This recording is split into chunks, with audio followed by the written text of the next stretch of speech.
this is today. I'm here with my January mid-month wrap-up. I'm a bit from like a different angle. I'm in my bed. It's because I'm freezing. So blanket keeps me warm. So halfway through January, I have already read 8 books this month.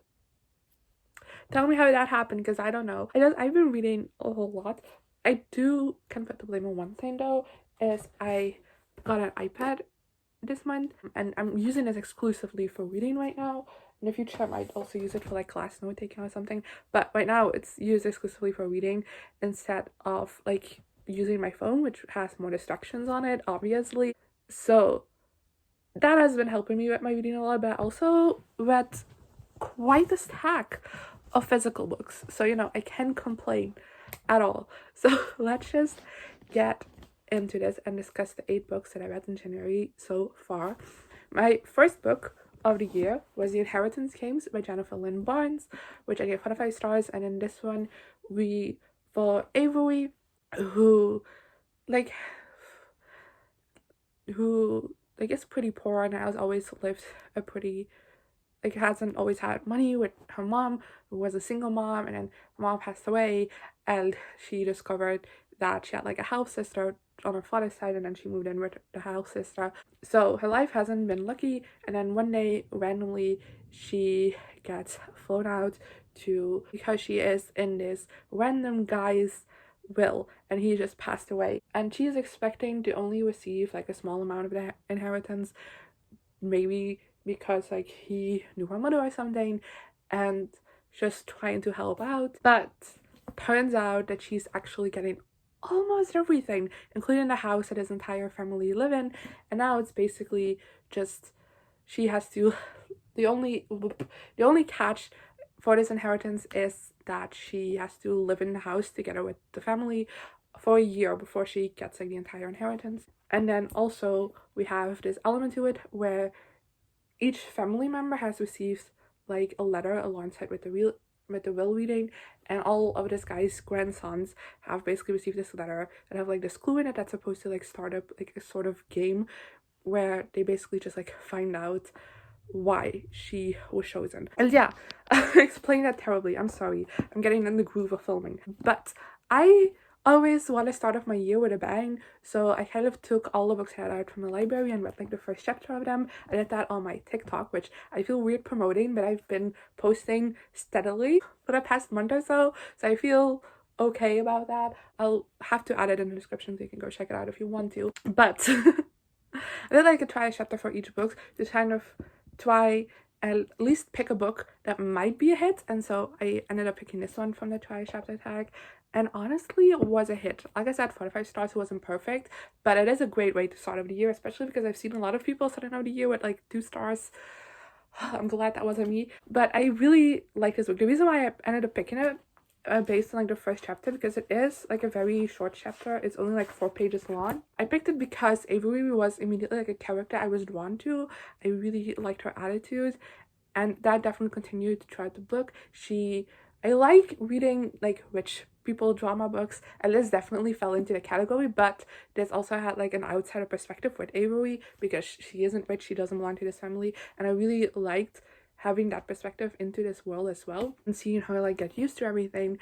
And then on top of that, I also just think that she did a great job at like standing alone against these people that want her out, because obviously this family wants the inheritance to go to them, not her, so they don't like her, they don't treat her well. So I really like that she was able to like stand her ground against those people while still like having like vulnerable moments. I really enjoyed that. I also really loved the game element to this book. I thought that was really well done.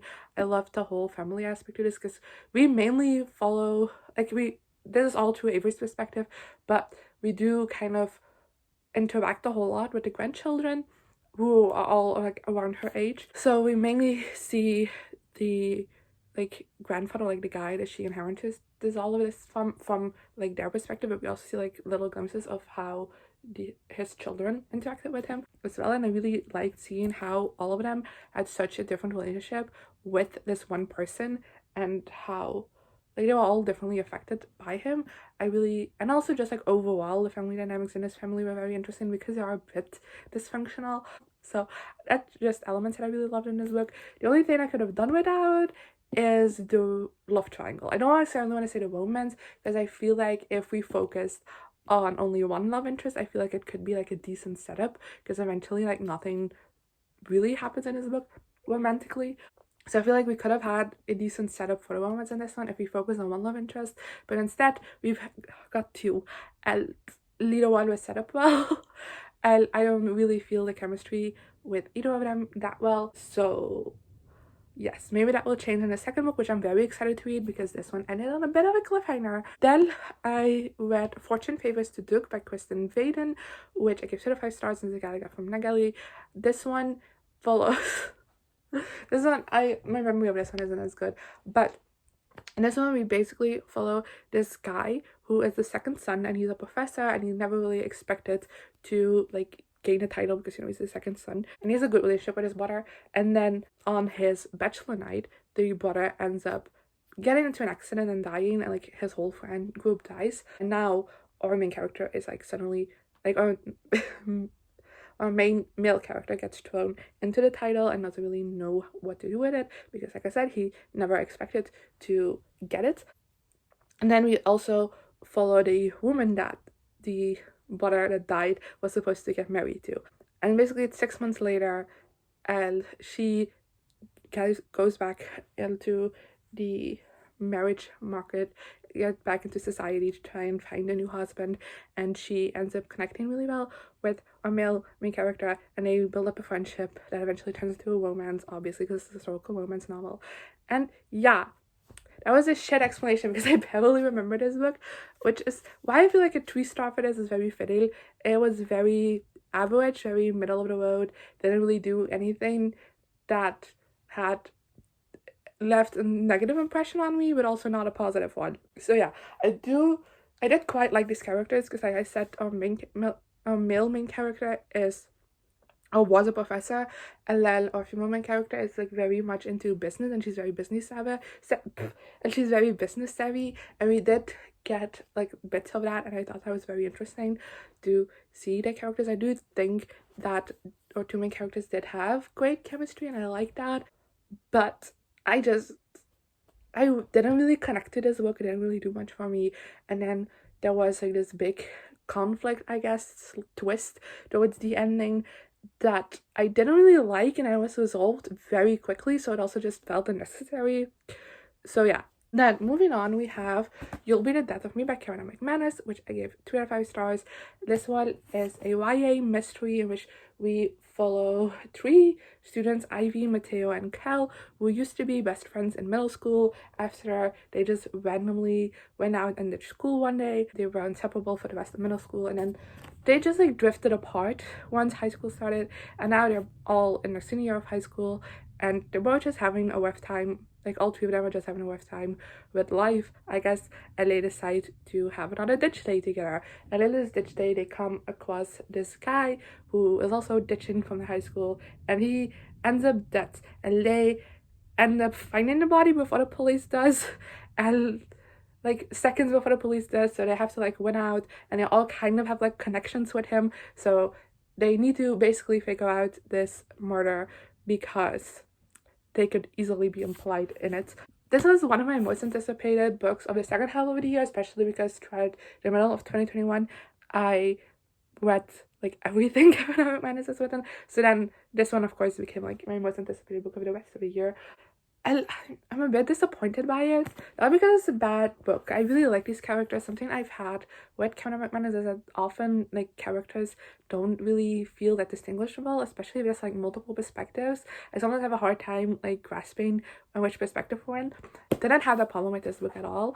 I really like these characters, even though some of them kind of got on my nerves a little bit at times. Overall, I still enjoyed them as characters. I still had a great time reading this book. I quite liked the mystery. This also deals a lot with drugs, and I do think that there was some interesting commentary on that in this book. But I feel like the way eventually the reveal was done, I didn't necessarily like. Something I really like in Karen McManus books is that it's just something I really like in mysteries in general, but is the main reason why I love Karen.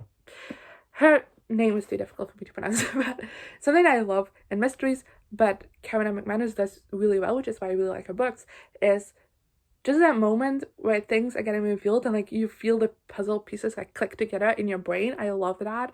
And I love when like small details that were introduced earlier all of a sudden become super relevant. I love that. That's my favorite thing in mysteries, and I feel like this one didn't really have that. And it's not to say that the reveal was bad, because I don't hate it, but I also feel like it didn't have that satisfying like clicking moment for me, which I look for in mysteries. And I know Karen McManus can do very well because I've seen her do that in other books.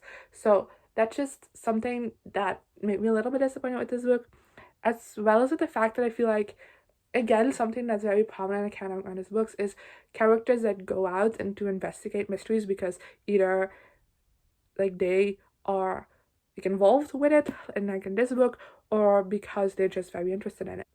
There's several reasons why they would, but our characters like figure shit out on their own because they're smart and intelligent and know like click like put different things together. And I feel like these characters never really did that. They kind of just like stumbled upon the next clue. I just wish there was a little bit more of that intelligence and smartness in this book that I've come to expect from these characters and like from this author. Then the next book I read is Once Upon a K-Prom by Cat Show, which I gave 5 out of 5 stars to the gal I got from Nagali. This one hasn't come out yet. I'm ahead of my game. No, kind of for 2022, I'm re-strategizing my galley reading as to just going with whatever I want to read, necessarily with what's coming out the quickest, because I feel like that slows down my reading more. But I got accepted for this and I immediately read it because I'm so so excited for this book. Basically in this book we follow a girl, I forgot her name and I feel bad, but she used to have like a best friend that she was super close to, and he moved away when they were 10 years old. He moved to Seoul, and he made a promise to her that they would go to prom together because, you know, when you're 10-year-old, it seems like a big deal. And now we skip forward, like, this book starts 7 years later when it's time for our main character's junior prom, and her best friend has turned into like this huge K-pop star and she has never heard anything from him again. And she is kind of doing this anti-prom thing where she's just encouraging students in her school to like spend less money on prom, not necessarily not go to prom, but spend less money on prom and spend that money towards charity, more specifically their local community center, because that place recently lost its funding and our main character like volunteers there, so it's something she's very passionate about.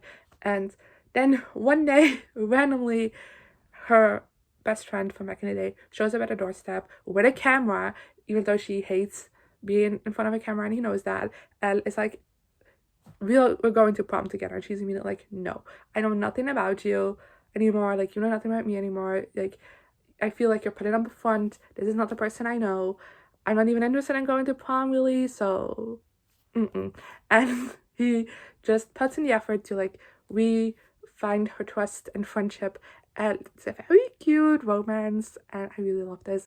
I have heard mixed things about Cat Show's fantasy duology, so I haven't gotten around to picking it up, but I was quite excited for this book. I've seen a lot of hype for it. The cover is gorgeous. So I requested it on a whim on Netflix and I got accepted and I was super excited and I flew through this book. It generally didn't let me go. And this was around the time I was starting to feel a little bit slumpy, but I absolutely flew through this book so quickly. It gripped me from page 1, didn't let me go to the last page. I really loved our main character and I loved her growth throughout this book. I really liked the best friend as well. I love childhood best friends to lover story, especially if there's like a gap where they don't know each other anymore. I don't know, I just love that. I feel like this book did it so well. And just like the way connecting, I loved the K-pop elements to it, and I'm not home in the K-pop world. I don't know anything about the K-pop world, and the main reason for that is that it's intimidating. There's a lot going on. I'm scared every time. So that's why I haven't gotten into K-pop, even though I want to, but it's scary. So I feel like this book did a great job at just like making me, someone who doesn't know anything about K-pop, understand what was going on, because this takes place very much into the K-pop world and discusses a lot of things around K-pop. And I feel like this book does a great job at making me understand things without explaining things. I don't know if that makes sense. There are some things that are a bit explained, but mostly it just assumes that you already know these things, but it also is written in a way that you can easily pick up from context what's going on. And I really appreciated that because I don't like being confused. And yeah, go read this when it comes out in May because it's so good. It genuinely needs to be read. Then moving on, I read Love and Honor Disasters by Anita Kelly, which I gave 2 out of 5 stars as soon as I got from Nagali. This is the first one that I read on my iPad, and I absolutely like flew through this book. This one is a adult romance about 2 main characters. One has recently divorced from her like high school sweetheart, so someone she was with her entire life, and since the divorce she's kind of like picked up cooking as a way to like deal with everything, and she is entering this reality TV like cooking competition. And then we also follow the main character. They are the first non-binary contestant on this reality show, so that comes with a lot of shit as well, and it's their romance between the 2 of them. And yeah, that sounds like a shit synopsis, but I feel like that's because this book is so focused on a romance that it kind of forgets that there needs to be a plot, which is a big reason, so it's why I give it 2 out of 5 stars, because there isn't anything wrong with this book really, because there are some people who don't mind it when a romance takes over and the plot just disappears into the background, but I like having a bit of a plot in my romances, so that did bother me a little bit. It's personal preference, but overall I quite liked our 2 main characters. I did quite like their romance. I just wish there was more of like the cooking show, because that's something I recently discovered I really love in books, is the reality TV show setting.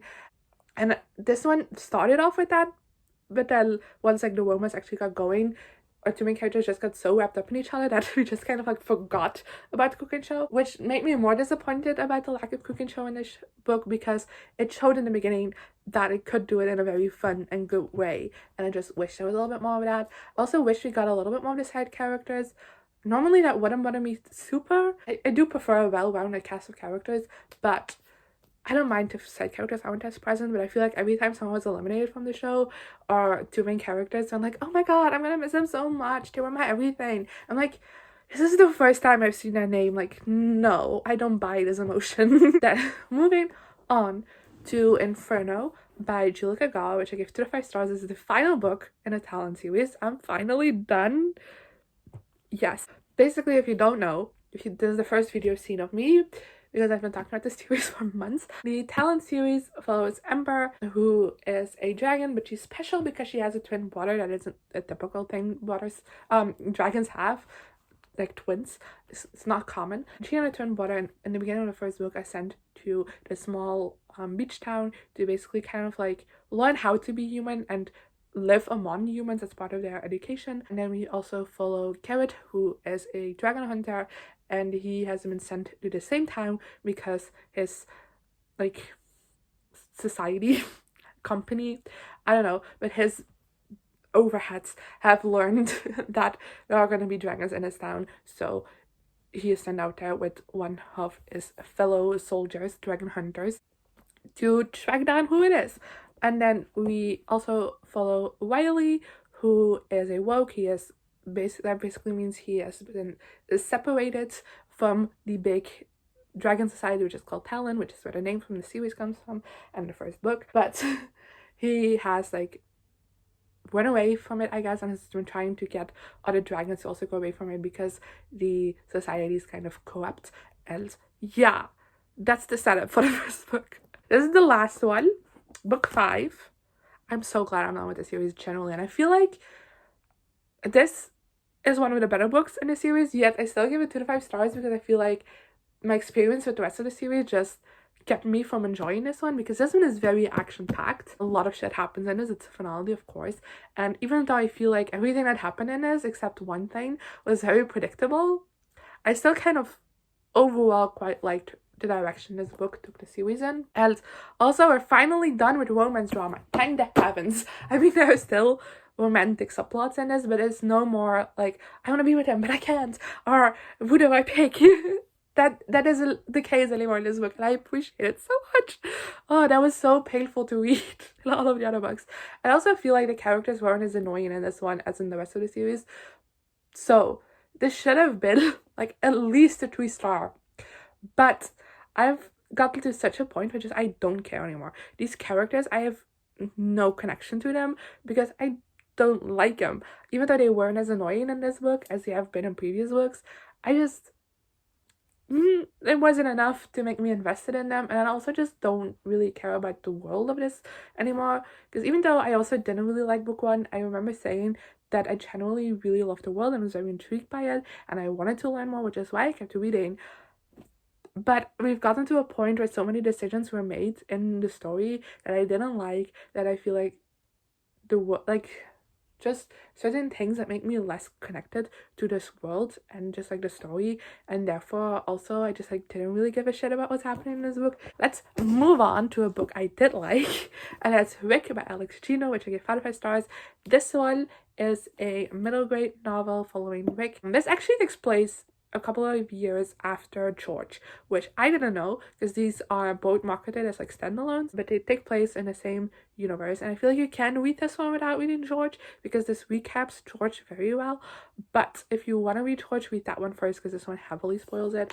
Just saying, because that's not really like a conversation I've seen about this book at all. So I wanted to add that. And then I follow Rick, whose best friend is Jeff, who's like the bully from George, in case you want context on who he is, because I appreciate it. But Rick is going to middle school for the first time, and Chef, his best friend, is constantly talking about girls he finds hot. So his best friend is constantly just like talking about liking girls, being attracted to girls, and then his family is constantly asking him if he's find someone who is interested in, boy or girl, they don't care.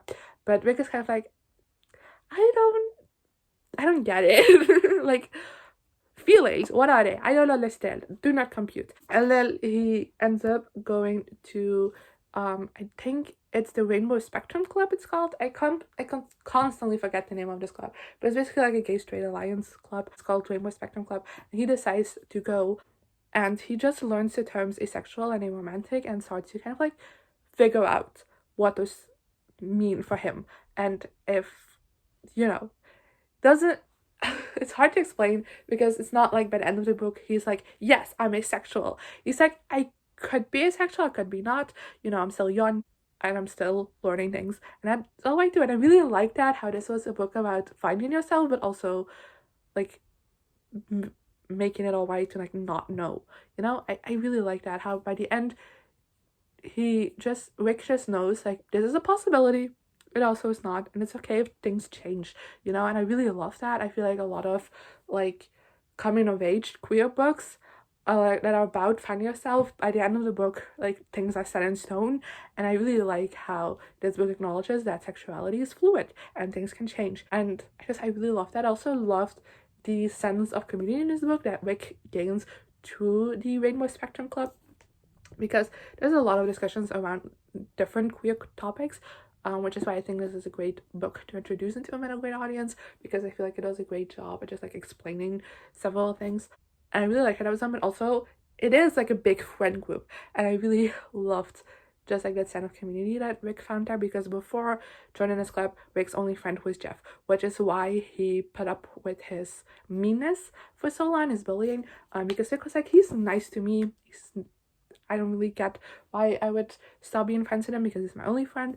And as someone who has only seen stories growing up of like finding friendships or like having this friendship that's forever and ever and ever, I really appreciated this book as well, because it's hard to cut out friends that seem like they're your only friends. They aren't good people. That's a difficult decision to make at any age, and I really like that was a storyline that was represented in this book, because I feel like that's not something I have seen often in children's or middle grade stories, media, just in general.